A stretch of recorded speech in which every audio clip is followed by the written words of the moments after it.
네, 여야가 박상옥 대법관 후보자 인사청문회를 개최하기로 잠정 합의했습니다. 네, 오늘 오후에 다시 만나서 구체적인 일정을 논의할 예정인데요. 그동안 2달 가까이 열리지 못한 청문회 일정이 곧 잡힐 것으로 보입니다. 예, 국회로 가보겠습니다. 김지성 기자. 네, 국회에 나와 있습니다. 네, 그동안 대법관 공백 사태가 이어져 왔는데요. 여야가 결국 청문회를 열기로 합의를 했군요. 네, 오전에 새누리당 조혜진, 새정치민주연합 안규백 원내수석 부대표가 만나 박상옥 대법관 후보자 청문회를 열기로 잠정 합의했습니다. 일단 큰 틀에서 청문회 개최로 방향을 잡은 건데요. 구체적인 청문 일정은 여야 청문위원, 청문특위 간사가 별도로 논의하기로 했습니다. 또 대법관은 국회 본회의 표결을 거쳐 동의를 받아야 임명이 가능한데요. 본회의 개최 일정은 오늘 오후 여야 원내대표가 만나 논의할 예정입니다.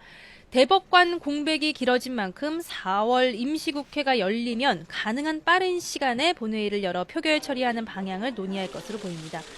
이로써 지난 1월 말 박상옥 후보자의 임명 동의안이 국회에 제출된 지 2달 만에 청문회가 열리게 될 전망입니다.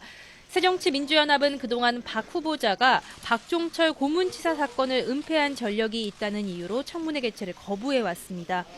새누리당은 박 후보자는 박종철 고문치사 사건에 연루된 것이 아니라 은폐 의혹을 수사하는 검사팀이었다며 야당의 주장을 반박하며 청문회 개최를 요구해왔습니다. 예, 하지만 야당의 청문회 거부로 신영철 전 대법관 퇴임 이후 대법관 공백이 2달 가까이 이어져 왔습니다. 일단 여야가 청문회를 열기로 한 만큼 돌파구는 찾은 셈입니다. 하지만 야당에서 청문회 개최에 합의했을 뿐 박 후보자에 대한 반대 의견이 여전히 거세서 청문회 이후 본회의 처리까지는 진통이 예상됩니다. 네, 그리고 인사혁신처와 국민안전처를 세종시로 옮기는 방안도 논의가 됐다고요?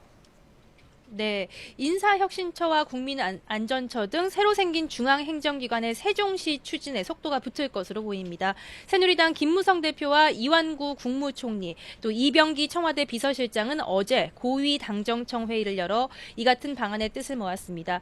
여권 관계자는 어제 당정청 회의에서 중앙행정기관 사이의 업무 효율성과 지방 균형 발전 등을 고려해 두 기관의 세종시 이전에 공감을 이뤘다고 전했습니다.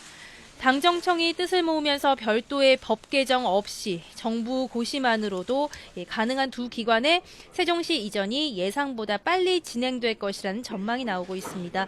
하지만 정부는 미래창조과학부와 해양수산부의 세종시 이전 여부에 대해선 추후 결정하기로 한 것으로 알려졌습니다. 또 중앙행정기관 세종시 이전의 소관부처인 행정자치부는 이번 추가 이전 논의에서도 제외돼 논란이 일 것으로 보입니다. 지금까지 국회에서 YTN 김지선입니다.